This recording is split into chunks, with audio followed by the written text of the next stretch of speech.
নমস্কাৰ আপুনি চাই আছে বিয়লিৰ হেডলাইন ষ্টুডিঅ'ত মই জয়ন্ত মাধৱ গোস্বামী বিয়লিৰ হেডলাইনছত আৰম্ভণিতে আমি আপোনাক জনাও এটা ব্ৰেকিং নিউজ মহানগৰীৰ প্ৰতীক্ষা হাস্পতালৰ ৰোগী এইবাৰ আক্ৰান্ত হ'ল কোভিড-19ত এগৰাকী গৰ্ভৱতী মহিলা আক্ৰান্ত হ'ল কোভিড-19ত আক্ৰান্ত হৈছে এগৰাকী গৰ্ভৱতী মহিলা নাম হৈছে স্বাতি কুমাৰী আক্ৰান্ত মহিলাগৰাকীৰ ঘৰ মহানগৰীৰ বেতকুছিত দুদিন পূৰ্বে প্ৰতীক্ষা হাস্পতালত ভৰ্তি কৰোৱা হৈছিল মহিলাগৰাকীক গৰ্ভৱতী মহিলাগৰাকীৰ সন্তান প্ৰসৱৰ পিছত স্বাব পৰীক্ষা কৰোৱা হৈছিল আক্ৰান্ত মহিলাগৰাকীৰ নাছিল কোনো ভ্ৰমণ বৃত্তান্ত স্বাব পৰীক্ষাত ধৰা পৰিল মহিলাগৰাকীৰ দেহত কোভিড-19 পজিটিভ আক্ৰান্ত মহিলাগৰাকীৰ দেহত নাছিল কোভিড-19ৰ কোনো লক্ষণ স্বাস্থ্য বিভাগে ইতিমধ্যে মহিলাগৰাকীক জিএমচিএইচলৈ প্ৰেৰণ কৰিছে এই মুহূৰ্তৰ সবাতোকৈ ডাঙৰ খবৰ এইবাৰ গৰ্ভৱতী মহিলা আক্ৰান্ত হ'ল কোভিড-19ত মহানগৰীৰ প্ৰতীক্ষা হাস্পতালত কোভিড-19 পজিটিভ এগৰাকী গৰ্ভৱতী মহিলাৰ আক্ৰান্ত মহিলাগৰাকীৰ নাম স্বাতি কুমাৰী আক্ৰান্ত মহিলাগৰাকীৰ ঘৰ মহানগৰীৰ বেতকুছিত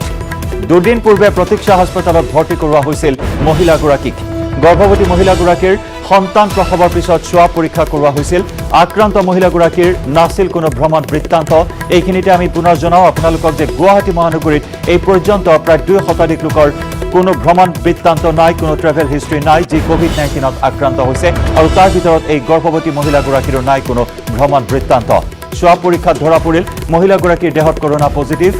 আক্ৰান্ত মহিলাগৰাকীৰ দেহত কৰোনা ভাইৰাছৰ কোনো লক্ষণ পৰিলক্ষিত হোৱা নাছিল স্বাস্থ্য বিভাগে ইতিমধ্যে মহিলাগৰাকীক জিএমচিএইচলৈ প্ৰেৰণ কৰিছে মহানগৰীৰ ব্যক্তিগত হাস্পতালসমূহতো কোভিড-19ৰ সংক্ৰমণ বৃদ্ধি পোৱা পৰিলক্ষিত হৈছে প্ৰথম অৱস্থাত গুৱাহাটী মহানগৰীৰ নেম কেয়াৰ হাস্পতালত ধৰা পৰিছিল কোভিড-19 পজিটিভ আৰু তাৰ পিছত মহানগৰীৰ আৰ্য হাস্পতালত ধৰা পৰিছিল কোভিড-19 কেছ আৰু এইবাৰ মহানগৰীৰ আগশাৰীৰ প্ৰতীক্ষা হাস্পতালত কোভিড-19ত আক্ৰান্ত এগৰাকী গৰ্ভৱতী মহিলা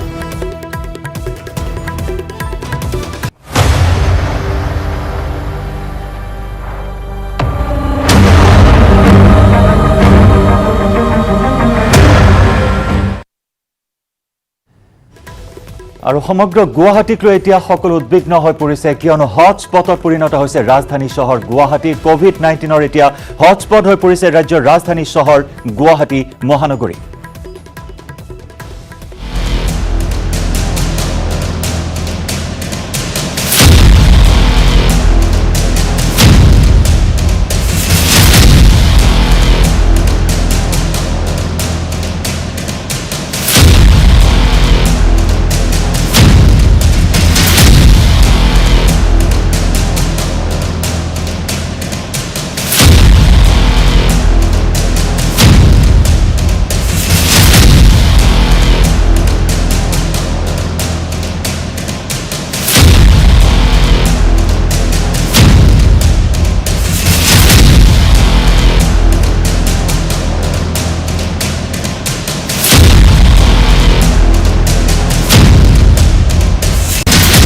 গুৱাহাটী মহানগৰীত আকৌ লকডাউন অৱশ্যে সম্পূৰ্ণ গুৱাহাটী মহানগৰী নহয় ৱাৰ্ডে প্ৰতি লকডাউন ঘোষণা কৰা হৈছে 7টাকৈ ৱাৰ্ডত সম্পূৰ্ণ লকডাউন ঘোষণা কৰা হৈছে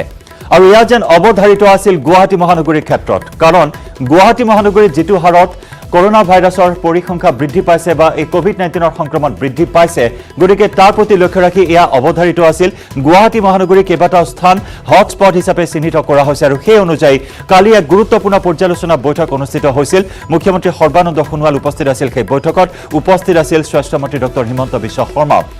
বিয়লি 5 বজাত স্বাস্থ্যমন্ত্ৰীগৰাকীয়ে সংবাদমেল সম্বোধন কৰি এই কথা ঘোষণা কৰিছিল যে ৱাৰ্ডে প্ৰতি সম্পূৰ্ণ লকডাউন ঘোষণা কৰা হ'ব প্ৰথম পৰ্যায়ত 7 দিনৰ লকডাউন আৰু তাৰ পিছত পুনৰ 7 দিনৰ লকডাউন ঘোষণা কৰা হ'ব আৰু অৱশেষত সেই কথা স্পষ্ট ৰূপত ঘোষণা কৰা হয় যে মহানগৰীৰ 2 number ward 3 number ward 4 number ward 5 number ward লগতে 10 15 আৰু 16 নম্বৰ ৱাৰ্ডত হ'ব সম্পূৰ্ণ লকডাউন 14 দিনৰ বাবে ৱাৰ্ডসমূহত থাকিব সম্পূৰ্ণ লকডাউন মুখ্যমন্ত্ৰীৰ পৰ্যালোচনা বৈঠকৰ পিছতে এই সিদ্ধান্ত গ্ৰহণ কৰা হয় আৰু ইতিমধ্যে প্ৰশাসনে যোগান ধৰিব অত্যাৱশ্যকীয় সামগ্ৰী যে 7টাকৈ ৱাৰ্ডত সম্পূৰ্ণ লকডাউন ঘোষণা কৰা হ'ব এই সম্পূৰ্ণ লকডাউন ঘোষণা কৰা ৱাৰ্ডসমূহত প্ৰশাসনে যোগান ধৰিব অত্যাৱশ্যকীয় সামগ্ৰী আমি পুনৰ জনাইছো এই অৱধাৰিত আছিল গুৱাহাটী মহানগৰীৰ ক্ষেত্ৰত কিয়নো প্ৰায় 5 শতাধিক লোক এই পৰ্যন্ত মাৰাত্মক কোভিড-19ত আক্ৰান্ত হৈছে গুৱাহাটী মহানগৰীত। বিশেষকৈ যিসমূহ ৱাৰ্ডৰ কথা উল্লেখ কৰা হৈছে 2 নম্বৰ, 3 নম্বৰ বা 10 নম্বৰ, 15 নম্বৰ, 16 নম্বৰ এই 7টা ৱাৰ্ড কৰোনা ভাইৰাছৰ হটস্পট হিচাপে চিহ্নিত কৰা হৈছে আৰু এই হটস্পট কেইটা যিসমূহ লোক আক্ৰান্ত হৈছে কোভিড-19ত এই সকল লোকৰ অধিকাংশৰে নাই কোনো ট্ৰেভেল হিষ্ট্ৰী, যাৰ বাবে এই বিষয়টো অত্যন্ত স্পৰ্শকাতৰ বুলি সংবাদ মেলত উল্লেখ কৰে স্বাস্থ্যমন্ত্ৰী ডক্টৰ হিমন্ত বিশ্ব শৰ্মাই আৰু এই বিষয়টো অত্যন্ত গুৰুত্ব সহকাৰে লৈ অনাগত সময়ত যাতে এই সংক্ৰমণ প্ৰতিৰোধ কৰিব পৰা যায় আৰু তাৰ প্ৰতি লক্ষ্য ৰাখি এই 7টাকৈ ৱাৰ্ডত সম্পূৰ্ণ লকডাউন ঘোষণা কৰা হৈছে। ইতিমধ্যে আমি জনাইছো যে এই 7টা ৱাৰ্ডত কটকটীয়া নিৰাপত্তা বেষ্টনীৰ মাজেৰে সম্পূৰ্ণ লকডাউন ঘোষণা কৰা হৈছে। অৱশ্যে এতিয়াও কোৱা হোৱা নাই কি নতুন নিৰ্দেশনা বাহাল থাকিব এই লকডাউনৰ সময়ছোৱাত।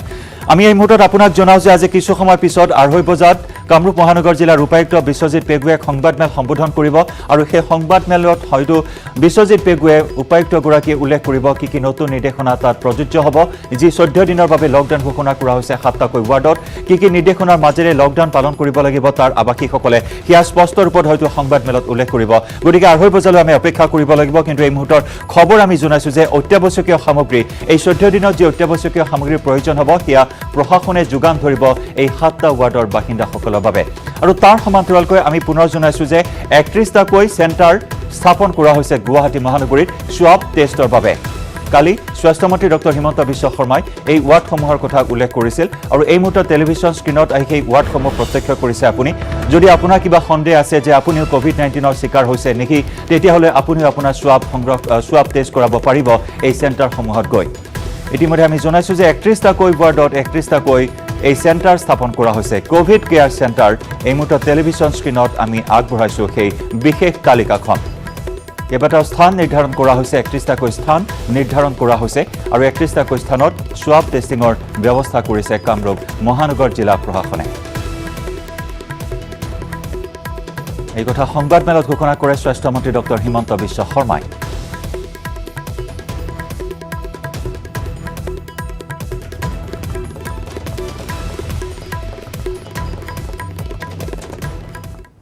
গুৱাহাটীত আমি 33টা স্ক্ৰিনিং চেণ্টাৰ বনাব ঠিক কৰিছো। 33 প্ৰত্যেক ৱাৰ্ডত এটাকৈ GMC MMC বাদ দি পাৰ ৱাৰ্ড 33। গতিকে সেই 12টাৰ ভিতৰত 10টা 33ৰ ভিতৰত থাকিব, 2টা নাথাকিব, কাৰণ MMC GMC-টোক আমি ৱাৰ্ডৰ লগত ৰখা নাই। ৱাৰ্ড নম্বৰ 1ত Jalukbari girls high school, ward number 2 Pandu Adarsha, ward number 3 Vidya Mandir, ward number 4 Kamakhya, ward number 5 Durga Sarobar Vidyapith high school, ward number 7 Ambari high school, ward number 8 Kaliram Barua girls high school. এনেকে 31 ৱাৰ্ডত আমি এই 31টা আমি চেণ্টাৰ কৰিম with GMC and MMC. It will be 33. So ইয়াতে পৰহিৰ পৰা ৰাইজে ভলেণ্টিয়াৰলি চেম্পল দিব পাৰিব। সেয়া মন্ত্ৰী ডক্টৰ হিমন্ত বিশ্ব শৰ্মা কালি বিয়লি 5 বজাতে সংবাদমেল সম্বোধন কৰি এই চেণ্টাৰসমূহৰ কথা উল্লেখ কৰিছে আৰু সমান্তৰালকৈ যি লকডাউন ৱাৰ্ডে প্ৰতি লকডাউন ঘোষণা কৰা হ'ব সেই বিষয়ে তেওঁ সবিস্তাৰে প্ৰকাশ কৰিছে আৰু তাৰ পিছতেই এক পৰ্যালোচনা বৈঠকত অংশগ্ৰহণ কৰে মুখ্যমন্ত্ৰী সৰ্বানন্দ সোণোৱালৰ সৈতে। আৰু এই বৈঠকতে আন কেতবোৰ গুৰুত্বপূৰ্ণ সিদ্ধান্ত গ্ৰহণ কৰা হয়। কৰোনাৰ নিয়ম অমান্যকাৰীৰ বিৰুদ্ধে কঠোৰ হ'ব প্ৰশাসন, কোভিড-19ৰ প্ৰটকল উলংঘাকাৰীৰ বিৰুদ্ধে কঠোৰ ব্যৱস্থা গ্ৰহণৰো নিৰ্দেশ দিয়ে মুখ্যমন্ত্ৰী সৰ্বানন্দ সোণোৱালে। জিলা উপায়ুক্ত আৰক্ষী অধীক্ষকলৈ নিৰ্দেশনা মুখ্যমন্ত্ৰী সোণোৱালৰ। ইতিমধ্যে আমি জনাইছো যে মহানগৰীত 31টাকৈ ৱাৰ্ড স্থাপন কৰা হ'ব, সোৱাব সংগ্ৰহ কেন্দ্ৰ তাত স্থাপন কৰা হ'ব, যি কোভিড কেয়াৰ চেণ্টাৰ হিচাপে স্থাপন কৰা হ'ব 31টাকৈ স্থান। আৰু কৰোনাৰ শেহতীয়া পৰিস্থিতিক লৈ মুখ্যমন্ত্ৰীয়ে পৰ্যালোচনা বৈঠকত আলোচনা কৰে। জনতা ভৱনত স্বাস্থ্যমন্ত্ৰীৰে মুখ্যমন্ত্ৰীৰ বৈঠক আৰু যি বৈঠকত উপস্থিত আছিল মুখ্য সচিব আৰক্ষী সঞ্চালক প্ৰধান ৰাজ্যিক স্বাস্থ্যমন্ত্ৰী পীযুষ হাজৰিকা, মুখ্যমন্ত্ৰীৰ প্ৰধান সচিব। বৈঠকত উপস্থিত আছিল কামৰূপ মহানগৰ জিলাৰ উপায়ুক্ত বিশ্বজিৎ পেগু।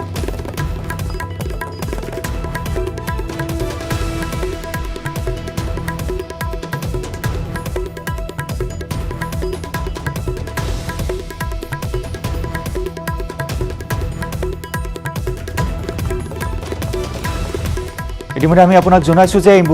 এই পৰ্যন্ত গুৱাহাটী মহানগৰীত প্ৰায় 5 শতাধিক লোক আক্ৰান্ত হৈছে কোভিড-19ত আৰু তাৰে 200ৰো অধিক লোকৰ ট্ৰেভেল হিষ্ট্ৰী নাই, যাৰ বাবে 7টাকৈ ৱাৰ্ডত কঠোৰ লকডাউনৰ কথা ঘোষণা কৰা হৈছে। 14 দিনৰ বাবে এই কঠোৰ লকডাউন তাত প্ৰযোজ্য হ'ব। অৱশ্যে কি নীতি নিয়ম থাকিব এই লকডাউনৰ সময়ছোৱাত সেয়া এতিয়াও স্পষ্ট ৰূপত জানিব পৰা হোৱা নাই আৰু এয়া যেন অৱধাৰিত আছিল। আৰু এই সমগ্ৰ বিষয় সন্দৰ্ভত আমি অধিক খবৰ লাভ কৰিবলৈ এই মুহূৰ্তত আমি পোনপটীয়া সম্প্ৰচাৰত সংযুক্ত হৈছোঁ মোৰ সতীৰ্থ সাংবাদিক গুঞ্জন কলিতাৰ সৈতে। গুঞ্জন, ইতিমধ্যে পুৱাৰে পৰা বিভিন্ন প্ৰতিবেদন প্ৰস্তুত কৰিছে পোনপটীয়া সম্প্ৰচাৰত আপুনি জনাইছে ৰাইজ সজাগ হ'বলৈ বাৰম্বাৰ আহ্বান জনাইছে ৰাইজক, মাস্ক পৰিধান কৰাটো বাধ্যতামূলক কৰা হৈছে আৰু তাৰ সমান্তৰালকৈ ডাঙৰ খবৰ এয়াই যে 7টাকৈ ৱাৰ্ডত 14 দিনৰ বাবে কঠোৰ লকডাউনৰ নিৰ্দেশনা জাৰি কৰা হৈছে।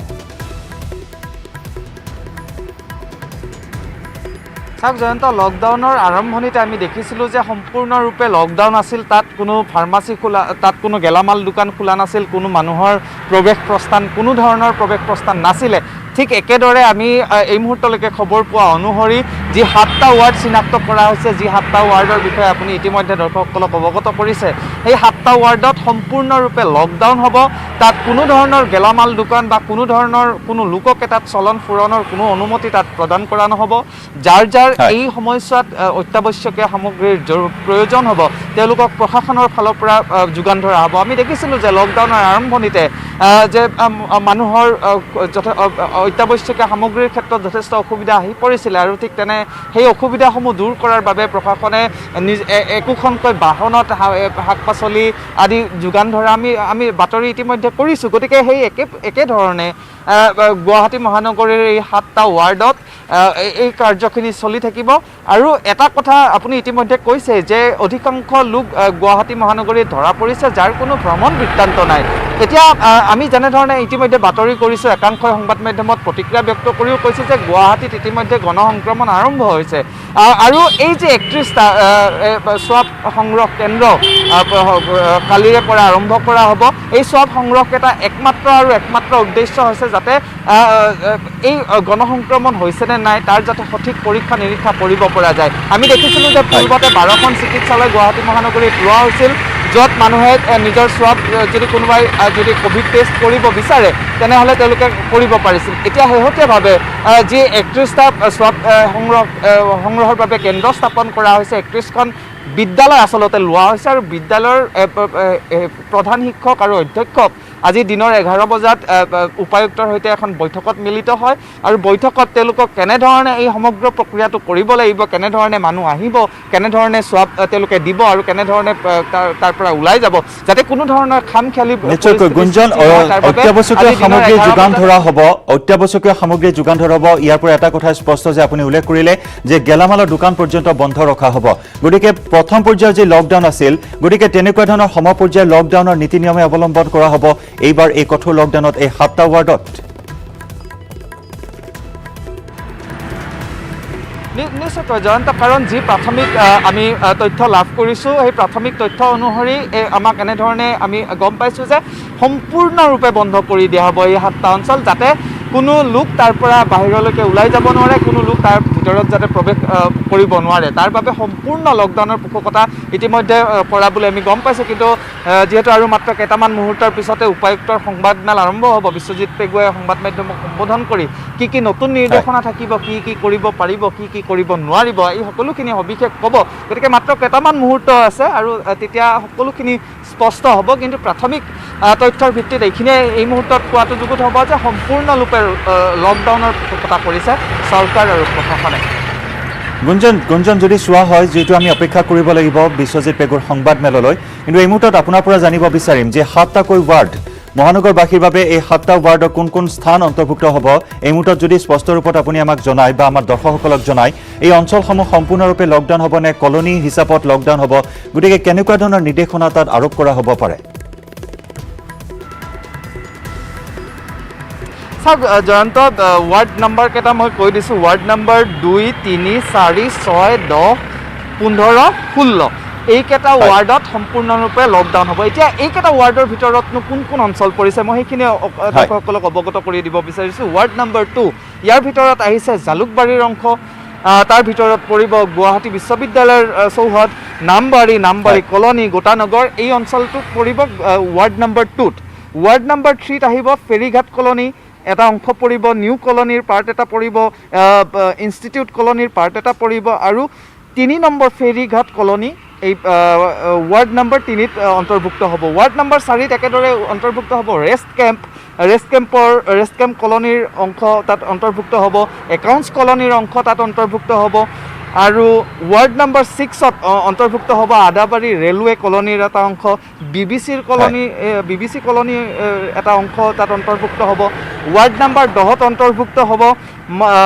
মাধৱদেৱ নগৰ গোশালাৰ এটা অংশ তাত অন্তৰ্ভুক্ত হ'ব, নামবাৰী দেৱাকোটা নগৰৰ এটা অংশ তাত অন্তৰ্ভুক্ত হ'ব, তেতেলীয়া গোটানগৰৰ অংশ,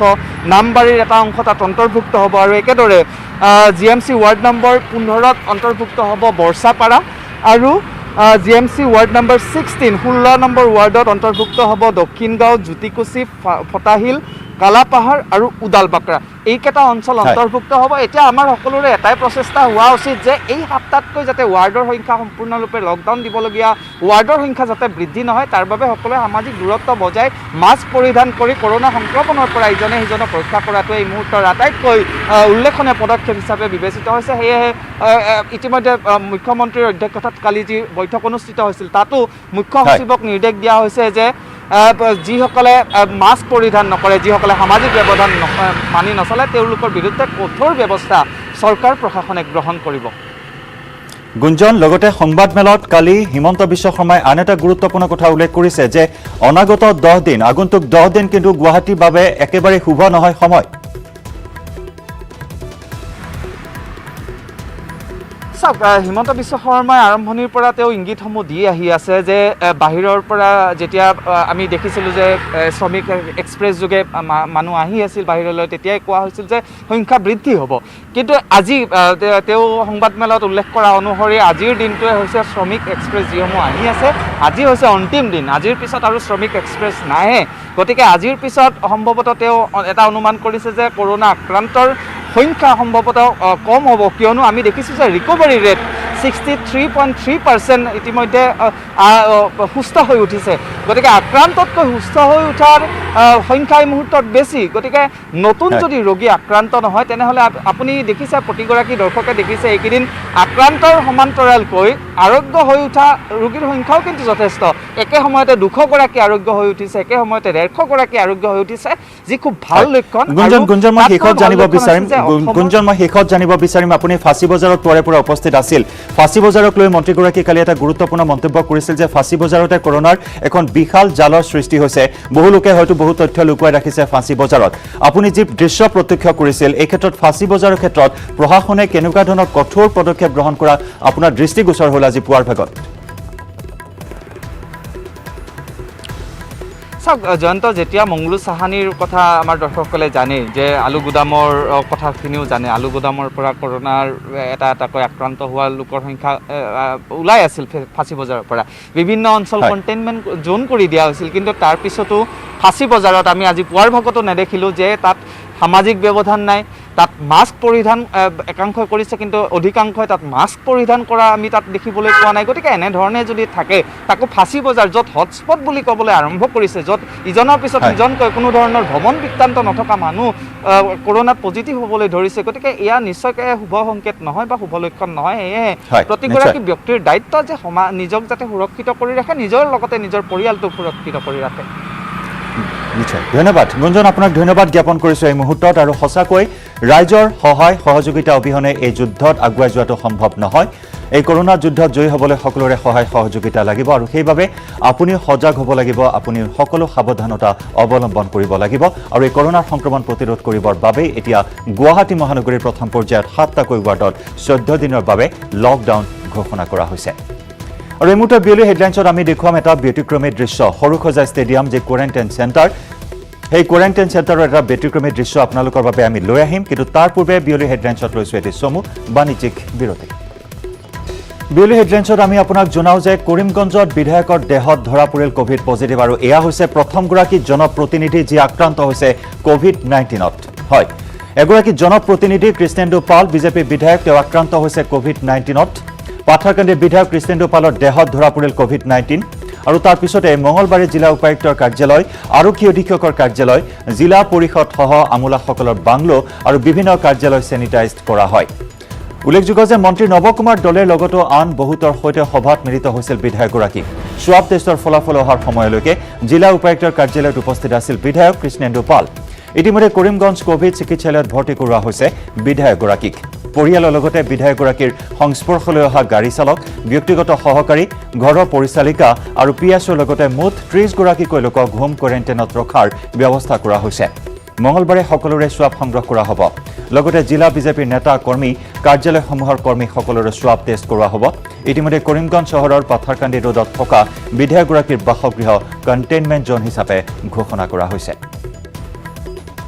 আমি জনাইছো যে কৰিমগঞ্জত বিধায়কৰ দেহত ধৰা পৰিল কোভিড-19 পজিটিভ পাথাৰকান্দিৰ বিজেপিৰ বিধায়ক কৃষ্ণেন্দু পালৰ দেহত ধৰা পৰিল কোভিড-19 পজিটিভ মঙলবাৰে জিলা উপায়ুক্তৰ কাৰ্যালয় আৰক্ষী অধীক্ষকৰ কাৰ্যালয় জিলা পৰিষদ সহ আমোলাসকলৰ বাংলো আৰু বিভিন্ন কাৰ্যালয় চেনিটাইজ কৰা হৈছে মন্ত্ৰী নৱকুমাৰ দলে লগতে আন বহুতৰ সৈতে সভাত মিলিত হৈছিল বিধায়কগৰাকী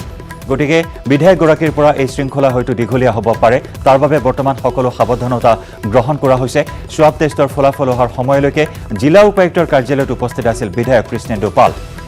ইতিমধ্যে কৰিমগঞ্জ কোভিড হাস্পতালত ভৰ্তি কৰোৱা হৈছে বিধায়কগৰাকীক পৰিয়ালৰ লগতে বিধায়কগৰাকীৰ সংস্পৰ্শলৈ অহা গাড়ী চালক ব্যক্তিগত সহকাৰী ঘৰৰ পৰিচালিকা আৰু পিএছৰ লগতে মুঠ 30 গৰাকীকৈ লোকক হোম কোৱাৰেণ্টাইনত ৰখাৰ ব্যৱস্থা কৰা হৈছে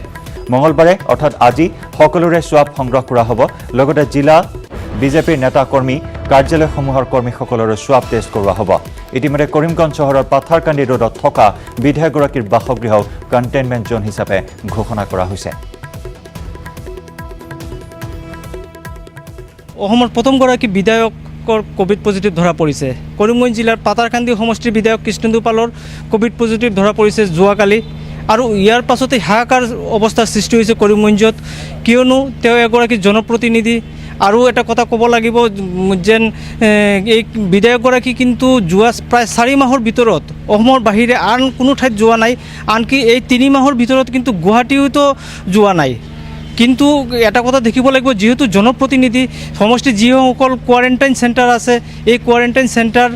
যোৱা সঘনাই গৈছিলে তেওঁলোকৰ যি কোৱাৰেণ্টাইনত থকা লোকসকলৰ খা খবৰ লৈছিলে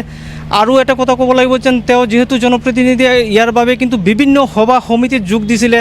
চৰকাৰী অনুষ্ঠান বেচৰকাৰী অনুষ্ঠান দলীয় অনুষ্ঠান সকলোতে যোগ দিছিলে যাৰ বাবে কিন্তু বহু লোক তেওঁৰ সংস্পৰ্শত আহিছে যে সংস্পৰ্শত অহা লোকৰ তালিকা কিমান দীঘলীয়া হ'ব পাৰে এয়া কিন্তু অনুমানতকৈ বেছি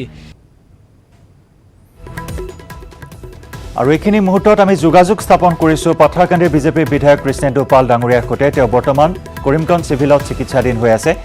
পাল ডাঙৰীয়া আপোনাক স্বাগতম জনাইছোঁ নিউজ 18 অসম নৰ্থ ইষ্টলৈ আৰু পুনতে আপোনাৰ আশু আৰোগ্য আমি কামনা কৰিছোঁ কোভিড-19ত আক্ৰান্ত হৈছে এগৰাকী জনপ্ৰতিনিধি হিচাপে কৰোনা ভাইৰাছৰ এই সংগ্ৰামখনত আপুনি অৱতীৰ্ণ হৈছিলে ইতিমধ্যে চিভিলৰ চেয়াৰমেন হিচাপে আপুনি নিজৰ দায়িত্ব পালন কৰি গৈছিল এই মুহূৰ্তত আপোনাৰ পৰা জানিব বিচাৰিম আপোনাৰ কি ধাৰণা হয় কেনেদৰে সংক্ৰমণ হ'ল আপোনাৰ দেহলৈ কোভিড-19 মোৰতো এনে কোনো ট্ৰেভেল হিষ্ট্ৰী নাই মই এনে এজন কোৱাৰেণ্টাইন জোনত আমি আমাৰ ছ'চিয়েল ডিষ্টেন্স মেইনটেইন কৰি যেনেকুৱা কৰিব লাগে as per rules and guideline হয় ফ'ল' কৰি মই কামবিলাক কৰিছিলোঁ হয় যথেষ্ট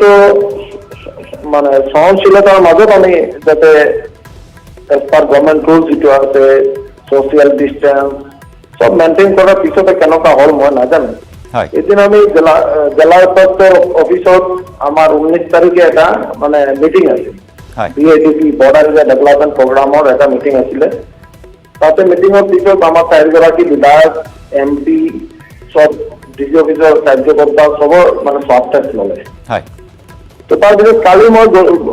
গম পালো যে আমারতো সিমটমেটিক এটা আছে বাট আমার নিজৰ কোনো ফিলিংস নাই যে আমাৰ শাৰীৰিক কোনো প্ৰব্লেম বা কোনো মানে অসুবিধা কোনো আমি ফিল কৰা নাই তাৰপিছতো মই নিজে ভাবিলো যে যদি এইটো হৈছে তো মই নিজে আমাৰ এই Karimganj civil hospital Covid hospital মই নিজে গাড়ী লৈ আহিলো অৰ্থাৎ আপোনাৰ দেহত কোনো ধৰণৰ লক্ষণ পৰিলক্ষিত হোৱা নাছিল বা আপুনি কোনো ধৰণৰ লক্ষণৰ কথা নিজে অনুভৱ কৰা নাই নাই কৰা নাই হয় এতিয়া আপুনি য'ত চিকিৎসাধীন হৈ আছে কৰিমগঞ্জ চিভিল হস্পিটেলত তাত কিমানগৰাকী ৰোগী বৰ্তমান চিকিৎসাধীন হৈ আছে যিটো আপুনি প্ৰেজেন্ট তাতে 57 নাম্বাৰ মানে আমাৰ ৰোগী তাতে আছে হয়। এই কোভিড চিভিল হস্পিটেলত হয় আৰু মানে তেওঁলোকৰো চেইম মানে কোনোবা মানুহ 8 দিন আছে 10 দিন যদি তেওঁলোকৰ মানে ৰিপৰ্ট আহিলে ৰিলিজ পাইছে কোনোবা মানুহ যোৱাকালি 21 জন মানে পজিটিভ হৈছে তেওঁলোকে আহিছে এনেকুৱা স্থিতিত আছে হয়। কিন্তু ডক্টৰ গৰাকী বা চাফাই বা আমাৰ ষ্টাফ নাৰ্ছ সবে ভাল ব্যৱস্থা কৰি আছে যাতে কোনোবা অসুস্থ মানে কোনোবা পজিটিভ মানুহৰ যাতে কোনো অসুবিধা নহয় তাৰ হয়। কাৰণে তেওঁলোকে চিন্তাত কাম কৰি আছে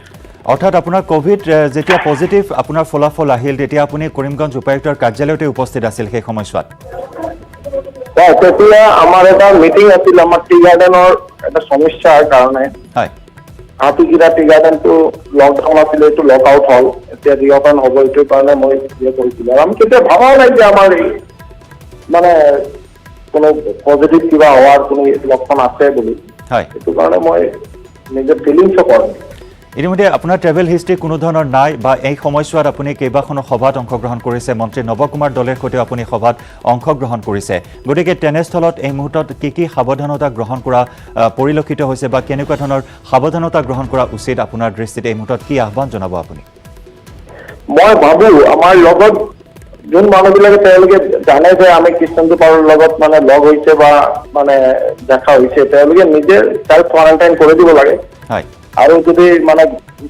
স্বাব টেষ্টটো কৰি দিব লাগে মানে হস্পিটেল বা কোনোবা জেগাত বা জিলাধিপতিৰ লগত কথা পাতি তেওঁলোকে কৰাই ল'লে ভাল আৰু চবৰ কাৰণে এটা ৰিকুৱেষ্ট থাকিব যে আমাৰ ইণ্ডিয়া গভৰ্ণমেণ্ট আৰু আসাম গভৰ্ণমেণ্টৰ আস্থা ৰাখিব লাগে ডক্টৰৰ ওপৰত আস্থা ৰাখিব লাগে হয় আৰু চবে মানে সাহায্য সহানুভূতি কৰিব লাগে যোন মানুহবিলাক ইনফেক্টেড হৈ হস্পিটেল আহে তেওঁলোকে মানে ডক্টৰ আৰু আমাৰ সব গ্ৰুপ অফ মানে এই যেন কোভিড ৱাৰিয়াৰ্ছ তেওঁলোকৰ লগত যাতে ভাল বিহেভ কৰে চবৰ লগত ভালকে এটা মানে এটা টিম হিচাপে কাম কৰিব পাৰে মই কালি আহিছো আহাৰ পিছত তেওঁলোকৰ যদি হুলস্থুল এটা পৰিৱেশ আছিলে মই চবৰ লগত বহি এনে এটা কথা কৈছো যে আমৰা সব ইনফেক্টেড তেওঁলোকে আমাৰ সহায়তাৰ কাৰণে ডক্টৰে কাম কৰি আছে তেওঁলোকক আমি সাহায্য কৰিব লাগিব তেওঁলোকক আমাৰ ৰেসপেক্ট কৰিব লাগিব তেওঁলোকৰ পিছত কথা তেওঁলোকে মানিছে আজি মৰ্নিঙৰ পৰা সব মানুহবিলাকে নিজে হেল্প কৰিছে মানে চাফাই অভিযান বা মানে কেনেকুৱা মানে নিজৰ ঘৰৰ নিচিনাই মই থাকিলে তেনেকুৱা থাকো এনেকুৱা সবেই ব্যৱস্থা লৈছে নিশ্চয় ডাঙৰীয়া মই শেষত আপোনাৰ পৰা জানিব বিচাৰিম যে এগৰাকী জনপ্ৰতিনিধি হিচাপে আপোনাৰ দায়িত্ব বহুত আছে গতিকে জনপ্ৰতিনিধিৰ দেহত যেতিয়া এই কোভিড-19 সংক্ৰমণ ইতিমধ্যে আপোনাৰ দেহত ধৰা পৰিছে গতিকে তেনেস্থলত আপোনাৰ সমষ্টিৰ লোকসকল হয়তো কিছু ভয় খাব পাৰে বা সংশয় তেওঁলোকৰ মনত জাগিব পাৰে গতিকে আপোনাৰ সমষ্টিৰ লোকসকলক যে এনেকুৱা ধৰণৰ এটা বিপদৰ সময়ছোৱাত কি আহ্বান জনাব কেনেদৰে থাকিব লাগিব কি সাৱধানতা তেওঁলোকে গ্ৰহণ কৰা উচিত কি আহ্বান জনাব নিউজ 18ৰ যোগেদি আপুনি আপোনাৰ সমষ্টিৰ লোকসকলৰ বাবে মই গোটেই কৰিমগঞ্জ জিলা বা বৰাক উপত্যকাৰ সবৰ ওচৰত মানে এটাই আহ্বান জনাম বা গোটেই অসমবাসী তাতে মই এটা আহ্বান জনাই আছো যে আমাৰ মাননীয় প্ৰধানমন্ত্ৰী গৰাকী আৰু আমাৰ মাননীয় মুখ্যমন্ত্ৰী আমাৰ স্বাস্থ্যমন্ত্ৰী হেমন্ত বিশ্ব শৰ্মা ডাঙৰীয়া যেনেকুৱা বাৰ মানে আমৰা সেফ থাকাৰ কাৰণে ভাল থাকাৰ কাৰণে যেনেকুৱা যে গাইডলাইন দিছে এইটো ফলো আপ কৰিব লাগে ঘৰৰ পৰা ওলাব নালাগে যদি কোনো জৰুৰী কাম না থাকে ঘৰৰ পৰা ওলাব নালাগে আৰু এইটোলৈ এনেকুৱা টেন্স হোৱাৰ কোনো কাৰণ নাই গৰম পানীটো সদায় যাতে গৰম পানীটো খায় খবৰ আৰু হাতটো মানে আধা ঘণ্টা 1 ঘণ্টাৰ পিছত যাতে হাতটো ধুই থাকে মাস্কটো পৰে আৰু সোশ্যাল ডিস্টেন্সটো মেইনটেইন কৰে নিশ্চয় এটাই মেইন আমাৰ আবেদন থাকিব ধন্যবাদ ডাঙৰীয়া এইখিনি সময় আপুনি আমাক এই বিপদৰ সময়ছোৱাটোত দিলে আৰু হিয়া হস্পিটেলৰ পৰা বিধায়ক কৃষ্ণেন্দু পাল তেওঁ আমাক জনাইছে তেওঁৰ দেহত কোনো ধৰণৰ লক্ষণ ধৰা পৰা নাছিল আৰু তেওঁ কোনো ধৰণৰ অসুস্থতা অনুভৱ কৰা নাই সম্পূৰ্ণৰূপে সুস্থ অৱস্থাতে তেওঁ আছে আৰু এই ক্ষেত্ৰত ভয় বা শংকাৰ কোনো কাৰণ নাই বুলি তেওঁ উল্লেখ কৰিছে আৰু এই ক্ষেত্ৰত জনতাক সজাগ আৰু সাৱধানতা অৱলম্বন কৰিবলৈ যিসমূহ গাইডলাইনছ বান্ধি দিয়া হৈছে সেইসমূহ আখৰে আখৰে পালন কৰিবলৈ এই মহামাৰীৰ পৰা নিজকে ৰক্ষা কৰিবলৈ তেওঁ আহ্বান জনাইছে হস্পিটেলৰ পৰাই